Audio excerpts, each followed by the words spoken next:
Magandang umaga sa inyong lahat. Good morning, everybody. Good morning. And welcome to our Sunya Sundays. I am Tina. I'm Darlene. And I am Zai. And we're here andito na naman tayo sa panibagong episode ng Sunya Sundays. And this time, currently wala si Dr. Lim with us, but he gave us a wonderful task and a truly challenging task at one, but it's really fun for us this time to translate his Sunya talk into Tagalog. So, amin pong isasalin sa wikang Tagalog ang ating Sunya talk ni Dr. Lim noong nakaraang Biyernes sa kanyang Facebook page na Datok Dr. Lim Shoujin. So kung hindi pa kayo nakapag-follow at naka-like or naka-subscribe sa kanyang Facebook page, kindly click like and follow and search Datok Dr. Lim Shoujin. Ayun. So for more information about Sunya. So sa hapon na ito, maaari na ba nating simulan ang ating pinaka-awesome challenge na ito? Mukhang ito din ay isa sa ating ano ba Tagalog ang celebrate?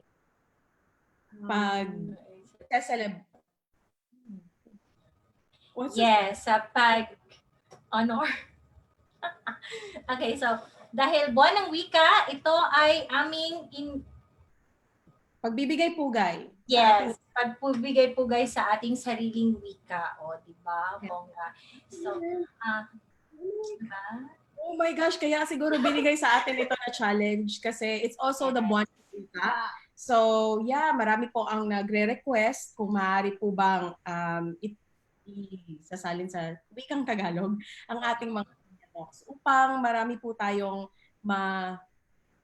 maabot do ng mga individual na interesado sa pagsasanay sa Sunya. Ayun. Kami din po ay sinasanay namin ang aming sarili na magsalita sa wikang Tagalog. So, kahit po kami po ay Bisaya. Yes. Umanhin na lamang po kung that means that medyo Okay, so umpisahan na natin. So ang aming pagsasalin will be the talk of Dr. Lim from the previous talk niya of Sunya Talks last Friday about the effective way of practicing, or ito ay ang pinakamabisang pagsasanay ng Sunya. So Zai will magsisimula na si Zai. Tatawa ako. Okay, so sa last video, Dr. So okay, sa nakaraang video ni Dr. Lim, nabanggit niya na wag tayong magsanay may dalawang types of practice na wag natin gawin. Ito ang nihilismo at absolutismo. So, ang nihilismo or nihilism ay mula sa Latin na nihil. Ang ibig sabihin ay wala or walang. Ito ay pilosopiko na pananaw na nagpapahiwatig ng pagtanggi o kawalan ng paniniwala sa mga kinikilalang kahulugan ng buhay. Kadalasan, ang nihilismo ay iniharap sa anyo ng existential nihilism o na nagpapahayag na ang buhay ay walang layunin o walang tunay na halaga. Ang absolutismo naman, ito ay walang katarungan na pagsasanay. Ito ay nagpapahayag lamang ng na dapat tayo ay palaging nangunguna or mangunguna. Wala tayong pakialam sa iba. Ang importante lang ay manalo tayo or tayo yung nasa itaas. Kapag itong mga practice na ito ang ating susundin, ang magiging bunga nito sa ating mga buhay ay walang hanggang kalungkutan. Okay, so imbis na maging masaya tayo sa buhay natin, makakaani lang tayo ng mas marami pang paghihirap. Naintindihan niyo yun? Okay, bakit niya nasabi yun? Because dahil nga ang nihilismo ay walang kahulugan ang lahat. Walang layunin. Walang importante sa ating buhay. Lahat ay null and void. So, may mga grupo na ito ang kanilang pinapractice. Sasabihin nilang, benta mo ang bahay mo, and then, ibenta mo ang lahat ng pag-aari mo.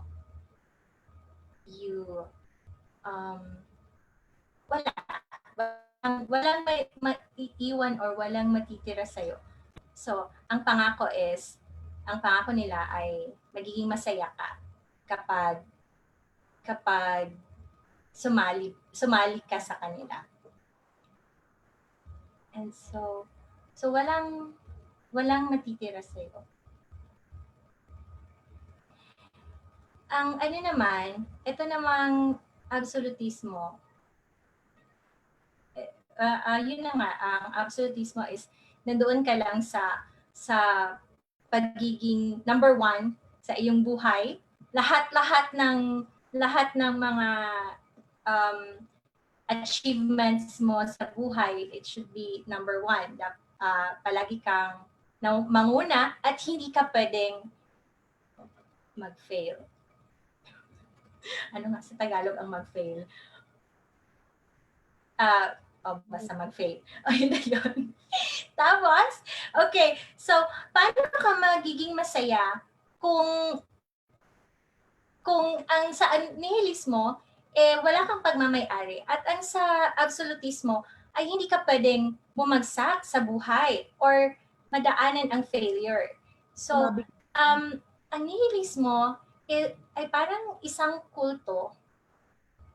And lahat ng mga na-practice nito, ang ending nila it could be na mawasak ang kanilang pagsasama sa isang pamilya, and then maghihirap sila. Sino ba ang may gusto ng poverty? So, ang paghihirap or ang pagiging mahirap ay hindi siya magpapaganda sa mundo, of course. And malungkot at magulo kung lahat tayo ay mahirap. If we practice nihilism or nihilismo. While in absolutism or ang absolutismo naman, hindi ka tanggap-tanggap kapag ikaw ay bumagsak sa lahat ng aspeto ng buhay. Sa negosyo man, or sa lahat. Dahil ang absolutismo, kailangan mong manguna sa lahat ng bagay. So, paano kapag ikaw ay bumagsak, kapag ang negosyo mo ay bumagsak? Kasi hindi naman talaga kasiguruhan na sa umpisa pa lang ng iyong negosyo, sa umpisa pa lang ng iyong career, number one ka na agad. So, paano kung bumagsak ka? Ang ending niyan, disappoint ka sa sarili mo. Diba? So, kapag nag-practice ka ng sunya, kapag in-apply mo ang sunya training, hindi sinasabi ng sunya na ibenta mo ang bahay mo. Hindi sinasabi ng sunya na huwag mong dadalhin ang pagmamay-ari mo kapag nag-practice ka nito. Hindi niya sinasabi yon. Hindi rin sinasabi ng sunya na kailangan mong manalo, kailangan mong pang number one. Kailangan mong ma-achieve yung top or nasa tuktok ka. So, hindi rin itinuro ng sunya or sinabi ng sunya na bawal kang bumagsak. So, sa sunya, kapag nag-practice tayo ng sunya, touch or wala tayong attachment sa mga material na bagay. Pero wala tayong kailangang i-achieve. Wala tayong kailangang makuha out of it. At tsaka sa Sunya, at palaging ding binabanggit ni Dr. Lin na ang failure, yun ang parang training. Ito ang, in English, ito ay mother of success. So, hindi natin matututunan kung paano harapin ang lahat ng bagay-bagay sa mundo kung hindi natin nasubukang bumagsak. Ayun. Kaya ko pala. Kaya po. So, ipapatuloy natin ang ating pagsasalin. So, this is yung pangalawang parte. So,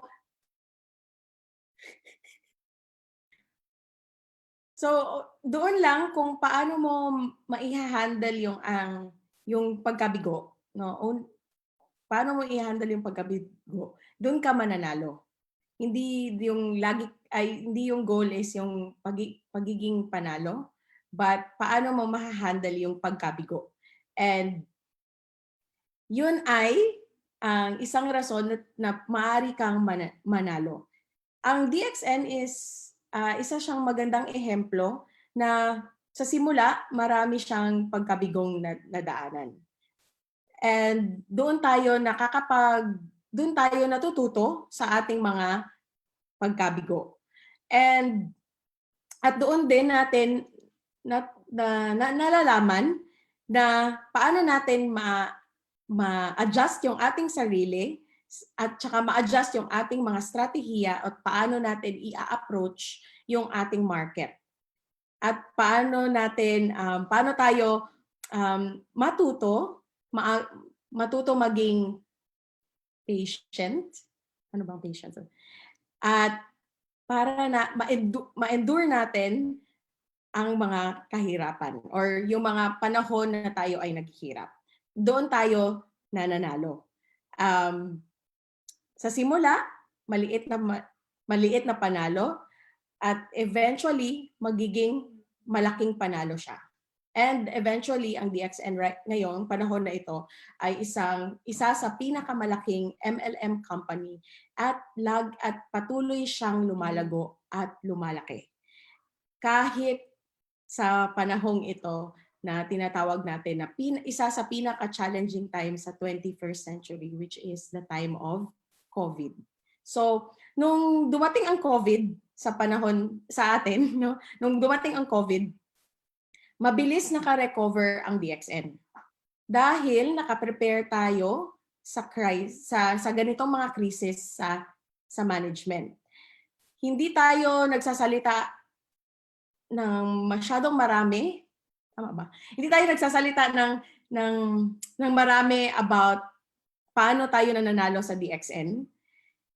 But lagi tayong nagtatanong, paano kung ang ating mga factory ay biglang mapilitan na mag-shutdown dahil sa mga hindi inaasahang mga rason. So, yan yung tanong ni Dr. Lim bago nag-COVID, no, sa mga years back. And lahat ng mga board members ay naging doubtful sa kanya dahil sa kanyang precaution. Bakit mo iniisip, parang kung sa kanila, bakit niya iniisip yon na thriving naman yung DXN, bakit mo iniisip na paano kung merong rason na bigla kang bigyan ng rason na mag-shutdown. So para sa iba, it's hindi siya hindi siya angkop, no, sa panahong iyon. Dahil hindi nila maisipan bakit magko-close ang DXN or kasi na marami naman tayong job opportunities na binibigay sa mga trabahante, no? Lahat sila masaya, lahat sila masaya tsaka hindi delayed yung kanilang salary, hindi delayed yung sweldo nila. Kahit isang araw hindi na de-delay yung kanilang sweldo at saka maganda naman ang relationship, ang pakikitungo nila sa gobyerno at sa otoridad sa iba't ibang bansa. At At nagbabayad naman tayo ng tamang buwis. Buwis. O, diba? Buwis. So, at saka sumusunod tayo sa batas. So, definitely, bakit ba magko-close yung DXN? So, yan yung mga tanong ng ibang tao. Bakit tinatanong ni Dr. Lim yon? So, yeah. So, nag-spread si Dr. Lim and nag-build siya ng factories at that time sa iba't ibang bansa. So, kahit isa or dalawa sa kanyang factories ma-affected ng mga calamity, meron pa ring factories na that can still go on. So, ngayon meron na tayong factories sa China, sa India, sa Indonesia at Mexico. So, ang chances na magsasara ito ay 0. Pero at sa panahon na iyon, many years back, nag-a-assume si Dr. Lim na what if, paano kung merong mga certain rason or factors na yung ating factories biglang magsara at hindi siya pwedeng mag-function. Ano yung ating dapat i-prepare? So, sa resulta na yan, nag-build si DXN ng buffer stocks. No? So, meron tayong buffer stocks to prepare for any eventuality. Meaning, nakaprepare po yung ating kumpanya na kung maaring may mangyari na hindi po nakaka-function yung ating mga factories due to certain reasons, either calamities iyan o mga ganitong pandemic, meron tayong enough products to give out to the world. So, with that, si Darlene na naman ulit. So,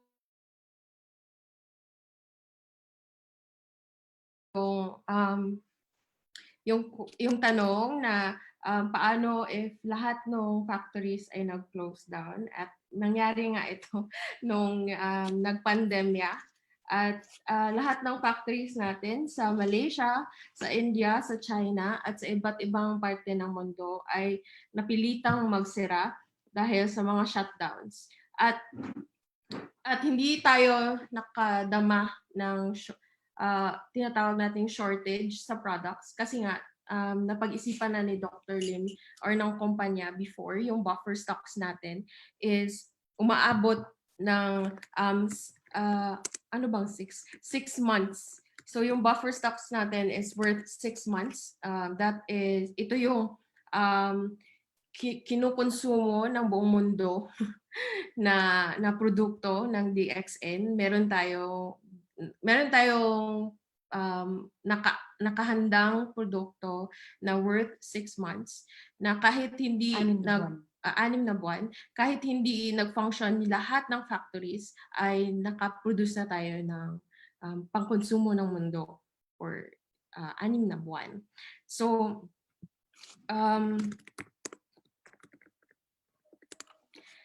yun nga, yung basic approach o ano ba? Pinakamadaling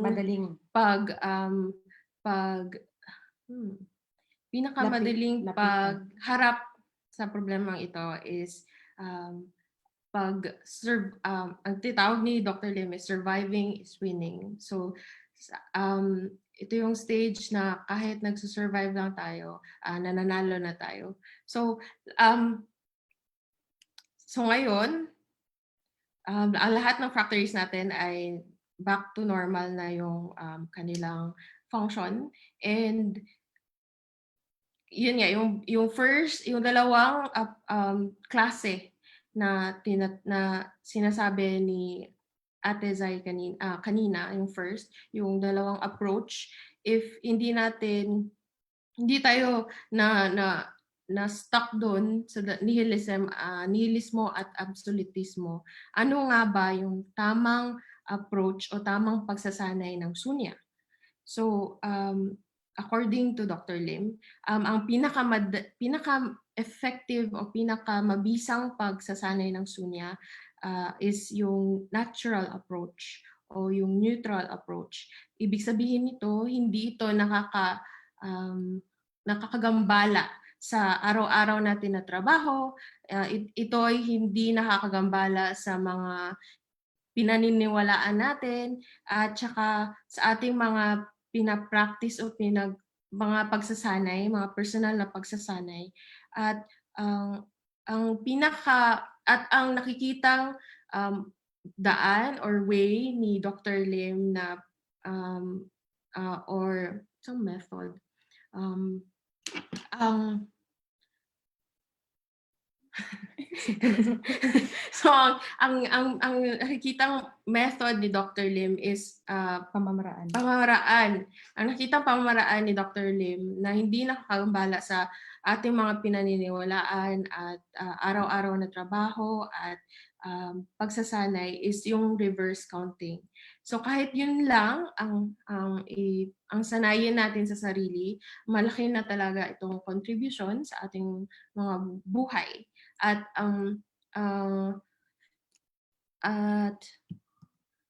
at yun nga, dapat maging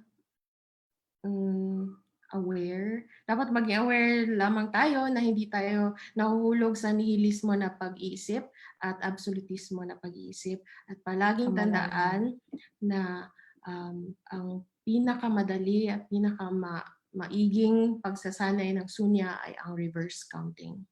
So, Ate Zai? Ako na. Ay, you? Okay, Ay. ate. Ay, si Zai. Sorry. Zai? Zai? So, it's you. No, si Zai. Ikaw na lang. Zai? You're mute. You're on mute. Nakamute ka, Shanyor. In my last video.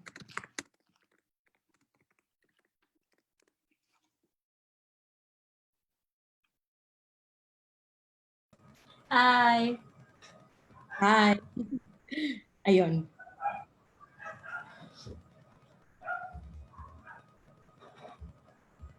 Okay, sa huling video ni Dr. Lim, pwede niyong i-check sa kanyang Facebook page, Dr. Lim Shoujin. Merong komento mula sa isang miyembro ng DXN na hindi niya naintindihan kung ano yung mga pinagsasabi ni Dr. Lim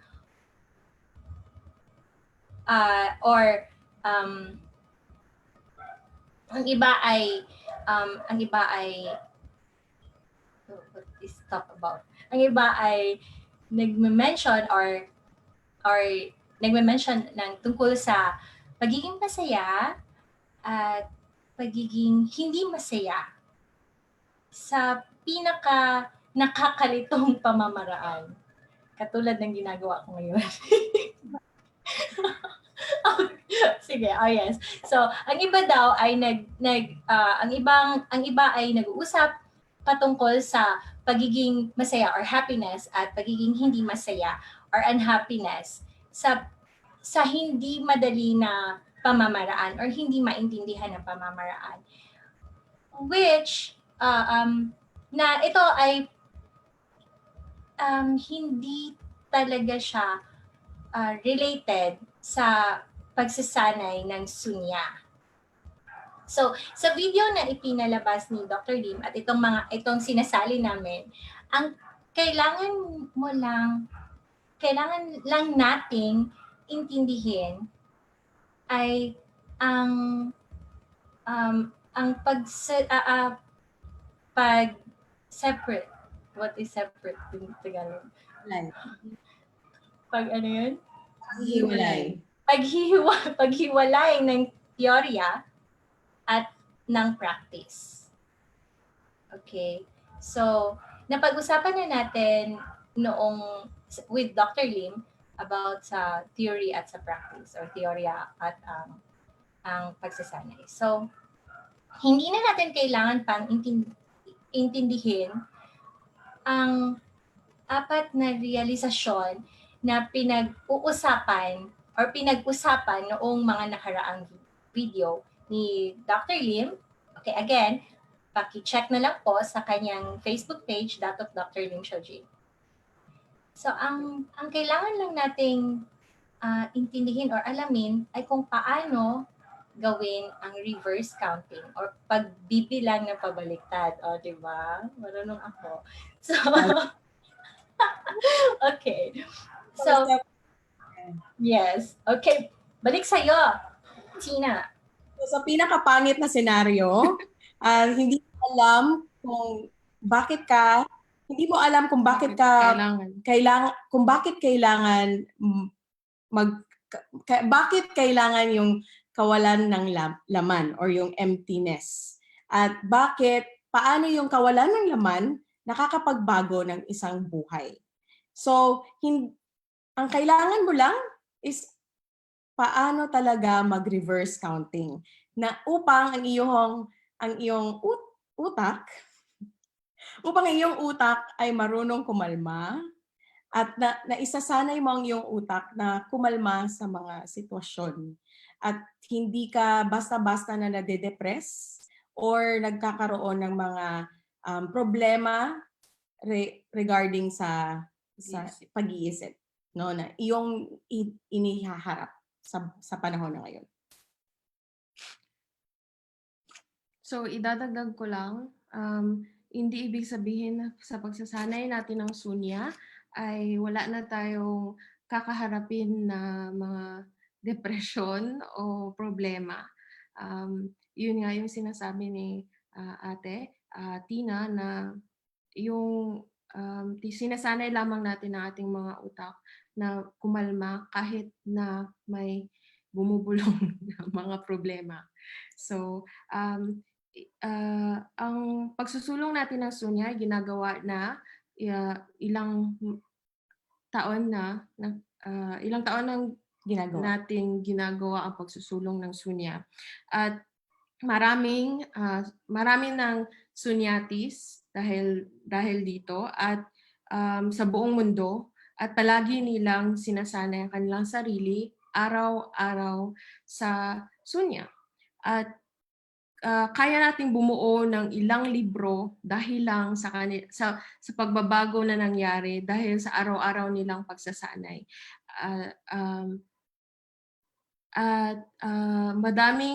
Madami itong dalang storya ng pagbabago.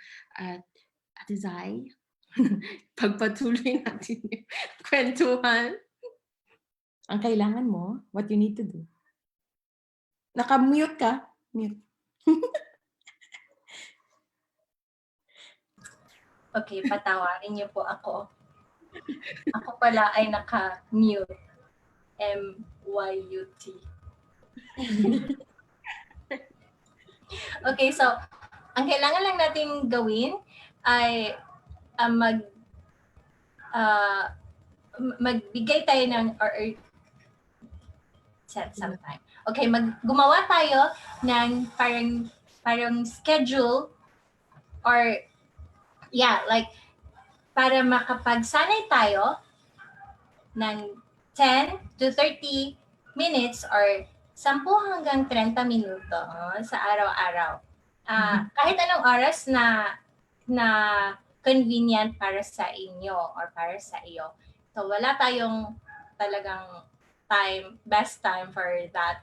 Pero ang suggestion ng nakararami at ni Dr. Lim at kahit na kami, ang pinakamagandang panahon or oras na magsanay ng sunya ay yung paggising mo sa umaga. Pero again, ulitin namin na depende lang sa inyo kung anong oras niyo gustong gawin ang inyong or gustong gawin or i-practice ang inyong sunya meditation. Ang iba naman, ang gusto nila ay magsunya pagkatapos ng kanilang trabaho or bago sila matulog. Yes. So actually, bago ka matulog, yan ay isang magandang paraan upang magsanay sa sunya. Ngunit meron tayong mga advice galing kay Dr. Lim. No? Pag ikaw ay pagod or masyado nang naaantok, no, mawawala ka talaga sa pag-count mo. Mawawala ka sa pagbibilang mo sa sunya. So, common lang 'yan at 'wag mo masyadong intindihin, 'wag kang mag-worry na nawala ka sa bilang, no? Ay marami sa atin ang nasi-stress, especially sa mga DXN members who are maraming mga points of view na dapat perfect ang isang pagsasanay. Ngunit sa sunya po, ang maganda po sa ating pagsasanay sa sunya, hindi kailangan maging perpekto ang pagbilang, no? Dapat nasa kamalayan mo lang na nawala ka sa bilang kasi naantok ka na. Nawala ka sa bilang kasi pagod ka na. So, be aware. Be aware na nawala ka lang sa bilang dahil sa ganun. So, ang magandang gawin is sabi naman ni Dr. Lim, after years of practice, si Dr. Lim nagsimula siya na magsanay ng sunya since he was 15 years old, 1-5, no, nung teenager pa siya. So, after years of practice, madali lang makatulog sa sunya for Dr. Lim kahit napapagod siya. So, minsan nawawala din siya sa bilang. So, okay lang na mawala sa bilang. So, marami po kasing nagtatanong regarding bakit ako nawawala sa bilang, okay lang ba yun? Nakatulog ako, pag sunya ko, nakatulog ako, hindi ko na alam. So, okay lang yun. Part lang yan sa pagsasanay mo. So, pero sabi ni Dr. Lim, pag pagod ka na, hindi talaga magandang oras yan na magsanay ng sunya. So yun. So kahit senior practitioner ka na, matagal ka nang nagpa-practice ng sunya, ilang taon na, mawawala ka talaga sa bilang kung nagsunya ka na pagod. So ganun yan siya. Parang lang, pagmamahal. Pag pagod ka na, di ba? Char lang. So wala masyadong wag natin masyadong seryosohin yung pagiging perpekto, no? Sabi ni Dr. Lim, na pag nangyari iyon, na nawala ka sa bilang kasi pagod ka, just take it easy, relax ka lang, and try again bukas, and matulog ka. Relax. Yun. Ay! Oh, sorry. So, chill lang daw. So, Zai, ikaw na di ay, sorry, nakuha na ako kay Darlene daw. So, ako na naman. Nasaan ako? So, yeah. Marami ding nagtataka maraming tao na nagtataka kapag sinasabi ni Dr. Lim na wala kang makukuha sa sunya, wala kang in English, you achieve nothing in sunya practice. So, wala ding enlightenment, quote unquote. Ano ba sa Tagalog ang enlightenment? Wala ring enlightenment sa sunya. Ngunit, subalit tatapwat, ito ang pinakasusi sa totoong kaligayahan or happiness. Ako pa rin ba? Ako pa rin na? Yes. Kasi Darlene, isa pa. Sige, ikaw na lang. Sige. So, ayon sa kanyang video na i-explain din ni Dr. Lim doon sa video na pinalabas niya noong Biyernes, na ang pinaka aim, ano sa Tagalog ang aim? Okay, ang pinaka aim ng sunya practice ay peace and prosperity or kapayapaan at kaunlaran. At dito ipinabase ang totoong kaligayahan or real happiness. Kapag tayo ay nag-practice ng sunya, kapag tayo ay nagsanay ng sunya, magiging detached or wala na tayong anong detached sa Tagalog? Basta detached sa pangalan at sa forma or name and form or Namarupa in Sanskrit. So, nag-detach tayo mula sa mga pangalan at sa forma kapag tayo ay nag-practice ng reverse counting or pagbibilang ng pabaliktad. So, So, um, so magbilang lang tayo. Keep on counting the breath. Magbilang lang tayo ng ating paghinga, or bilangin lang natin ang ating paghinga na wala tayong expectation or wala tayong expectation kung wala tayong ano, sige, Tagalog sa expectation.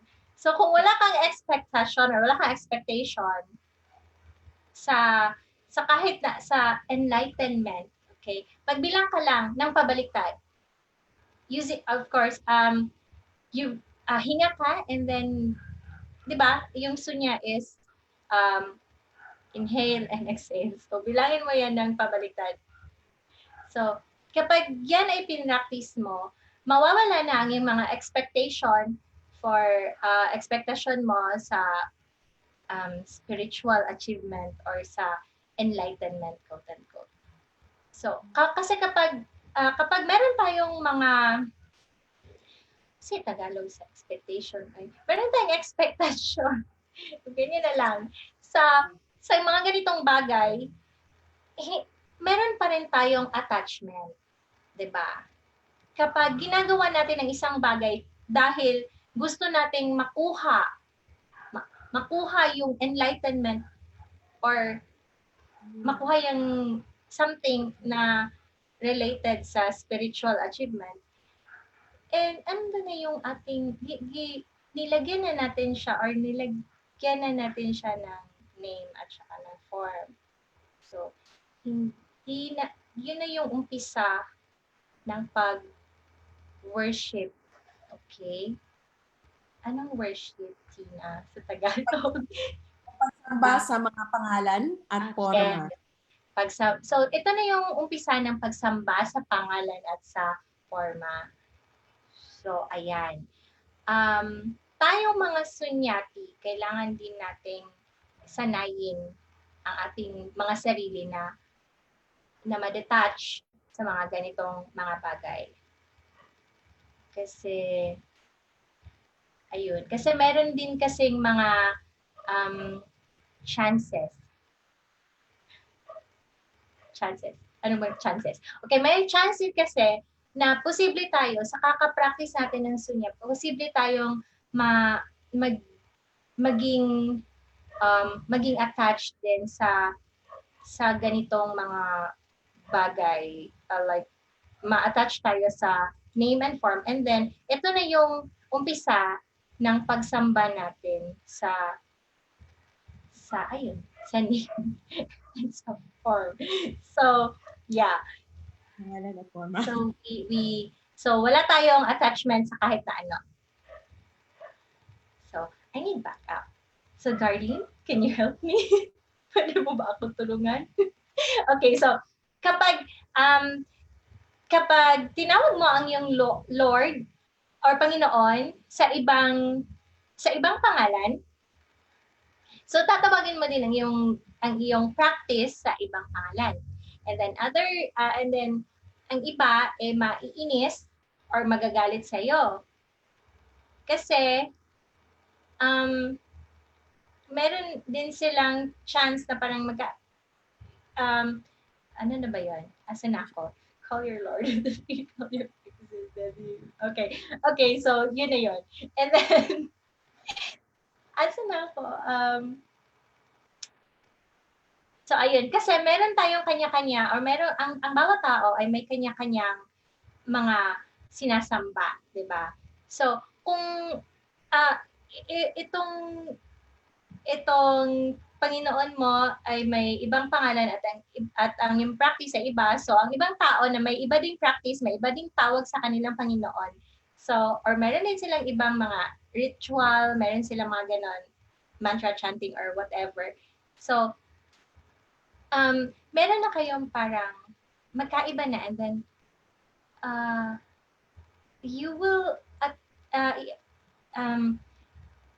i-attack niyo na ang bawat isa as false believer, or parang basta false believer. So, okay, so parang ganito, ang kanyang paniniwala ay mas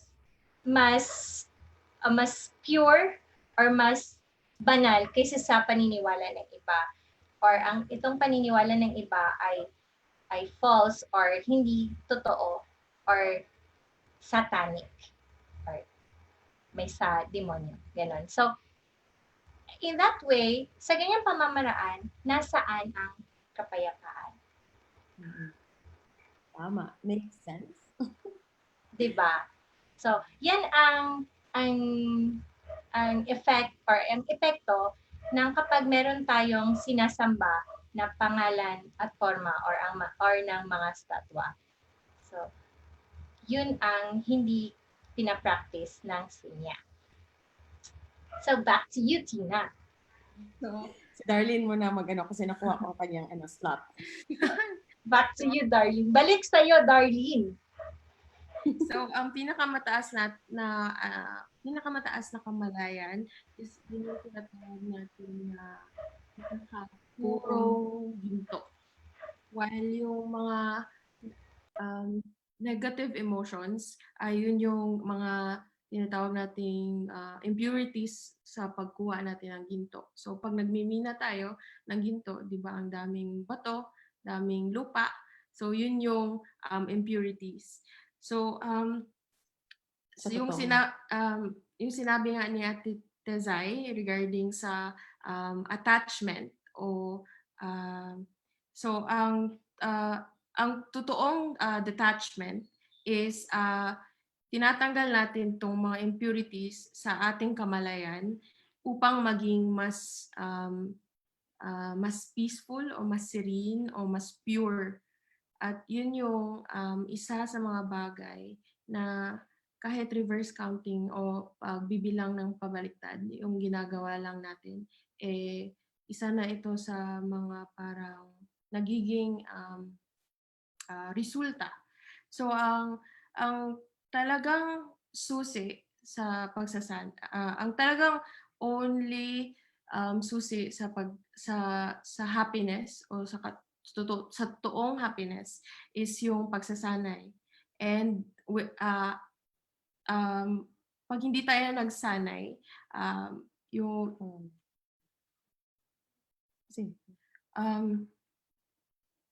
hindi natin ma-achieve o ma-experience yung serenity o ang peacefulness ng ating ng ating consciousness. So yun yung So, lagi nating sinasabi na dapat yung utak natin ng ating katawan ay dapat hindi magkahiwalay. Okay? Dapat hindi magkahiwalay. So, kailangan din na meron ka ding control sa iyong katawan. Kasi kung hindi mo makokontrol yung iyong katawan, hindi mo din makokontrol ang iyong pag-iisip o yung utak. So, upang makontrol mo yung iyong katawan, hindi mo dapat hinaharm.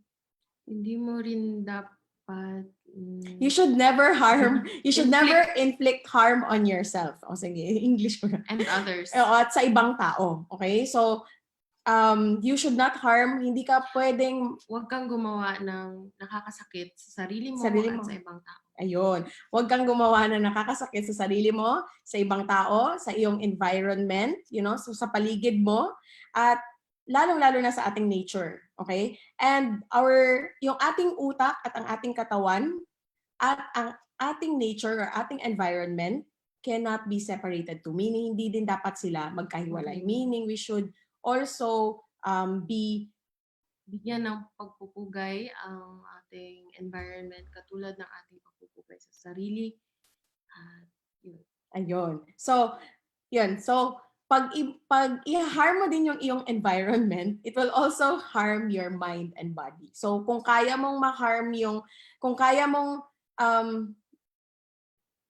mong pasakitan or kung kaya mong sirain ang iyong environment, meaning kaya mo ding sirain ang iyong utak at katawan. So kung ano yung ginagawa mo sa labas, kung lagi kang nag-harm ng ibang tao, whether it be sa iyong pananalita, sa iyong ginagawa, marami ka na palang taong naaapakan, you're also harming yourself. Hindi mo lang siya nakikita, pero bawat masamang ginagawa mo sa ibang tao, siya po ay babalik din sa iyong katawan at utak.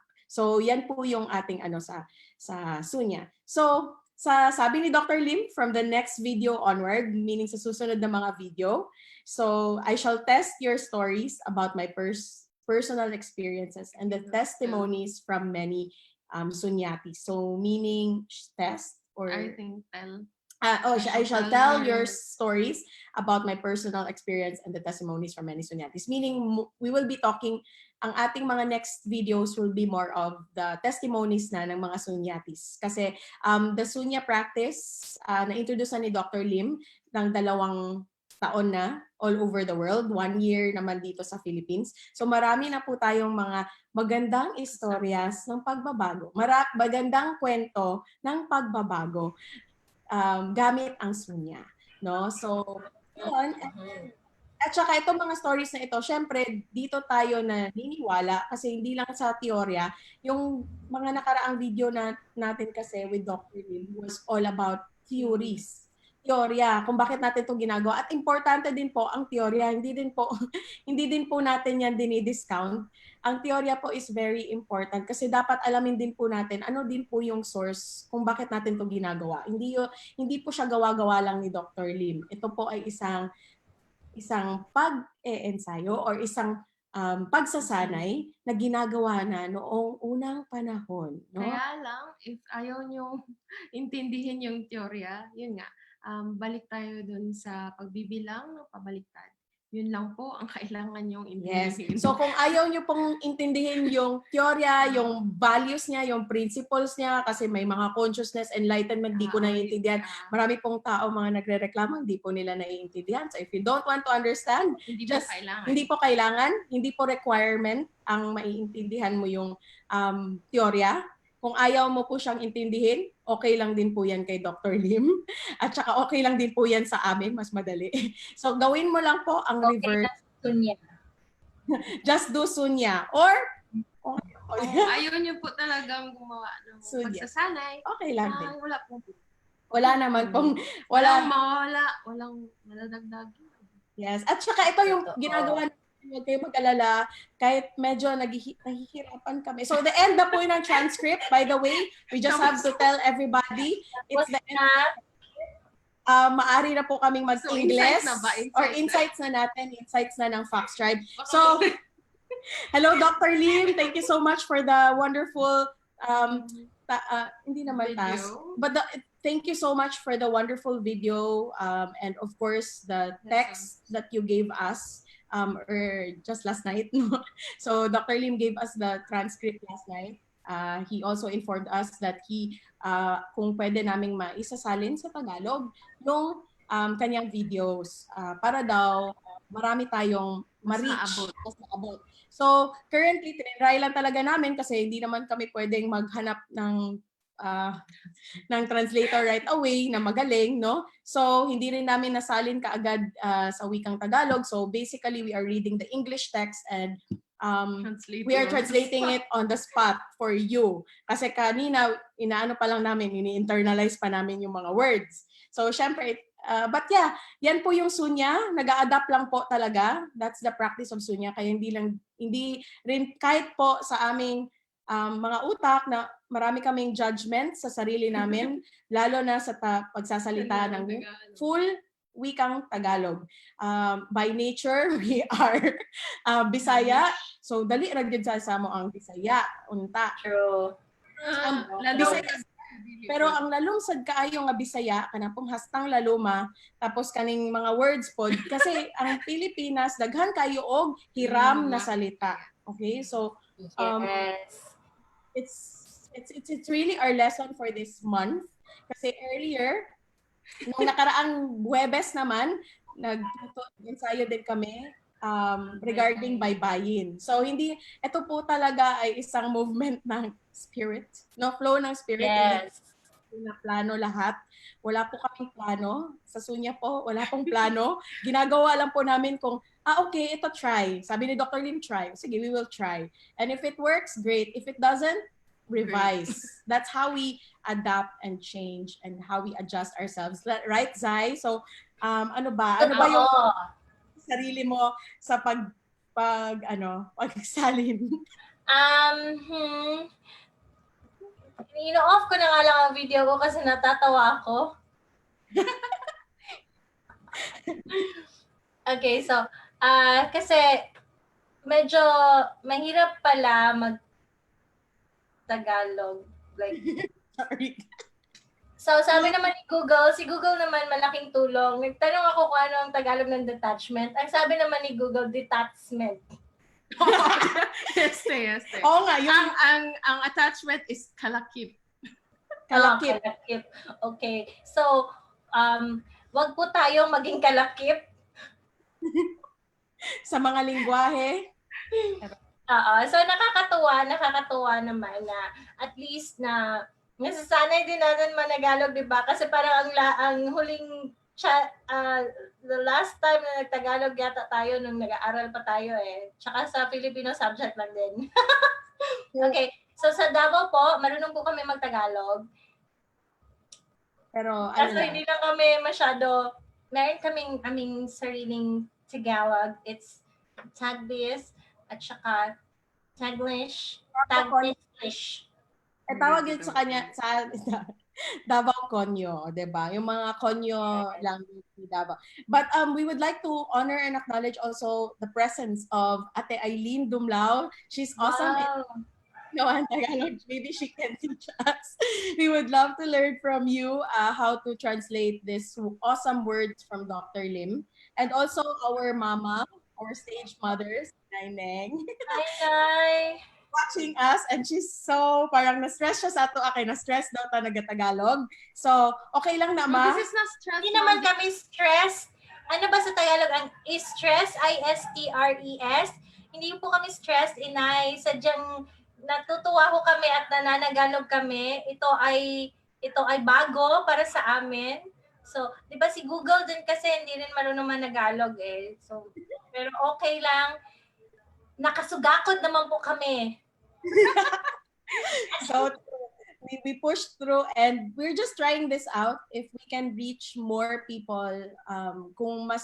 Kasi may ibang tao pag nag-i-English ka na, ayaw na nilang intindihin kasi English. So, again, but also be aware that that's a block. Pero Netflix, okay lang. Nakakapanood kayo ng Netflix English. Tapos naiintindihan. Or Korean, nababasa title ng English. Pero yung mga gano'n na bagay. Pero sige lang, we will also do our best to adapt to what our what everybody or the Sunya students want. Yung kung ano yung gusto ng student na language. Kasi yan yung sabi ni Dr. Lim don't teach them what you want to say or don't tell them what you want to say, but rather kung ano yung gusto nilang malaman. So, lahat ng mga ginagawa ni Dr. Lim, no? Lalo na if nagko-comment kayo, nagtatanong kayo kay Dr. Lim, gagawan niya po yan ng video pag makita niya marami yung nagtatanong about a certain thing. So kaya siya gumagawa ngayon ng video, 3 klaseng videos, no? Meron tayong tinatawag na Monday Coffee Talk. Ito yung business talk, stories of business. Ano yung mga na-encounter niya na failure, success, ganun. So, very inspiring po ito. Number 2, meron po tayong herbal talks. Andito po lahat ng mga gano-therapy questions ninyo. So, para lang po, Dr. Lim is very organized. He wants everything na naka-organize talaga. And then, yung Sunya Talks, ito po yung tuwing Biyernes. Kung meron po kayong mga tanong, tungkol sa Sunya, doon po niya sinasagot. So, ito po, currently, yung mga talks niya is being translated in Hindi by Dr. Savera and also currently being subtitled by DXN Mexico or DXN Latin America into Spanish. So, yon. So, Zai, do you have something to add? Ayun. So, paalala lang po, kahit anong oras pwede kayong mag-practice ng Sunya. Wala namang ulitin lang kung ano yung mga na-mention natin kanina. So, yeah, anytime of the day, kahit anong oras pwede kayong mag-practice ng Sunya. Ang pinakamagandang panahon para mag-practice ng Sunya ay ngayon. So kung Oh. gusto ninyong, yes, kung gusto ninyo ng kapayapaan at kaunlaran or peace and prosperity, umpisahan niyo na po ang pagsasanay ng sunya. Magsimula lamang po kayo sa 9. Siyam. Number 9. Come to 9 to 0. Zero. Mhm. Ano bang Yes. zero? zero. 0. Okay. So, yeah, 9 to 0. At saka sa mga Tagalog friends natin, gusto ko lang mag-hi sa aking buddy na Service Center Director, si Richard. Hello, buddy Richard. Sana po ay tulungan niyo rin kami. Kung meron kayong mga suggestion kung paano namin, ano ba yung mga translations ng mga English words. Po from English to Tagalog. So I think Ate Eileen has already been sending us. I will just message Ate Eileen regarding the words. And yeah, upang sa susunod, kasi merong mga words si Dr. Lynn na lagi niyang inuulit. So, ito True. po ang contribution. So thank you so much for watching. Maraming salamat. Summary. Okay. So sa summary, Zai, so to add to the summary of Zai and to make a conclusion, which is what Dr. Lim is saying after our end of Sunya. So just to add to Zai that you can practice Sunya any time of the day. Maaari po yan. Ang pangalawa, reverse counting lang po tayo. So kung hindi nyo gustong intindihin ang teorya, reverse counting lang. Yan na po daw, okay na po daw yan. Kahit yan lang po ang inyong isipin or gawin. Huwag lang isipin, of course. Isipin at gawin. Yes, that's why it's called pagsasanay. Hindi po pagsasanay na iniisip. Hindi po pagsasanay na, gusto kong gawin ang sunya, gawin mo siya. Huwag lang yung ginusto mo siya. Hindi mo kailangan sabihin ng ginagawa. Diba? Parang yung babae gusto mo siya pero wala kang ginagawa. So, ganun. So magsunya ka lang. Gusto niya lang ako pero sana si Pauline, charot lang. We're just, making things fun and light for you. Although kanina we had like a hard time and I know you felt the challenge or the not so lightness of it, but it was something that we want also to do because we are Filipinos in this lifetime, and we are honoring and acknowledge our language, no, and Yes. the language that we're born with, and so yes, and the language that is currently being used by our fellow citizens. So that as much as possible, we will do that. Yeah. So yon, ano pa ba? Yeah. Ng excuse na hindi niyo maintindihan yung sunya. Yes. Kasi hindi tama yung sinabi ni Darlene. Para wala tayong mga excuse or rason sana tinagalog, sana tapos ngayon ang na naman, sana perfect yung Tagalog. So sige, next time magpa-practice po kami. Magsasanay din po kami. Magsasanay, yes. Ganun po yung aming gagawin. Life True. naman is practice, and again, to look for perfection is crazy. You will never find things that are perfect in life. So make sure that At you... saka yung sinabi niya rin na failure is a mother of success. So true. That is really wonderful. So we may be failing right now, But it's the mother of success. So we We love did not fail. We did Yes. not fail. do that point. Kasi pwede naman din po, actually si Dr. Lim is very kind and he's a wonderful teacher to us, and he messages us awesomely, like he will tell us suggestions, like do this and do that. And then you can always say, Dr. Lim, I cannot. But of course, we don't say that, not because he is Dr. Lim, but we don't say that because for ourselves. Bakit namin sasabihin na hindi namin kaya kung hindi namin gagawin first? Hindi pa namin na-try. Hindi pa namin nasubukan na magsalin ng ganito. So, bago kami mag-judge sa sarili namin na magaling kami o hindi, or perfecto kami o hindi perfecto, gagawin po muna natin. Same way po sa sunya. Bago po tayo mag-judge na hindi maganda ang sunya, gawin niyo po muna ang sunya ng 3 buwan bago po kayo magsabi, ay hindi para sa akin ang sunya. So, ganun po sa buhay, bago po ninyo sabihin, hindi kayo magaling sa DXM, try nyo muna po. Ganun lang.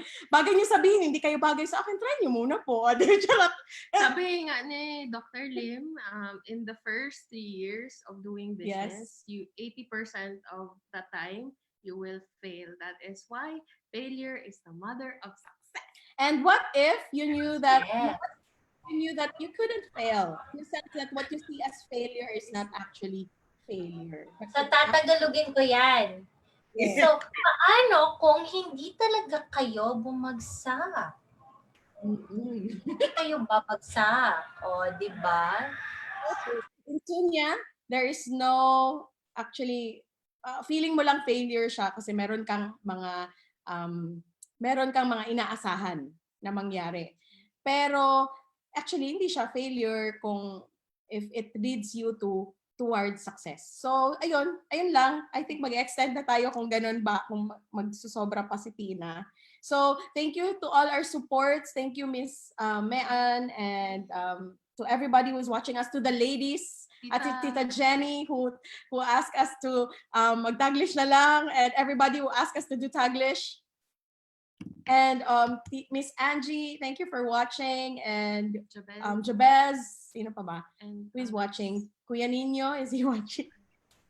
And all our Lahat ng nanonood sa akin. lahat ng nanonood, all the Fox Tribe core, you know. So yeah, thank you for watching, and hello to my buddy, hello. Ate Arian, who is watching us. We Ate can Mari. hear the feedback. And don't forget to Thank you for all the feedbacks. And if you still have more questions about Sunya, kindly message us. We appreciate that, and we will send it to Dr. Lim so that maybe on his next future videos, maaari kayong ma-feature or yan yung tanong ang sasagutin niya. So, ano pa ba? Yun lang. And see us tomorrow 8 p.m. for the Fox Tribe. Zero Fox Given. Okay. Zero Fox Given Mondays. And yun. What else is possible, and how does it get any better than this? Thank you so much. And sheshe. daily. Stay in zero, and happy Sunday to everybody. Blessings.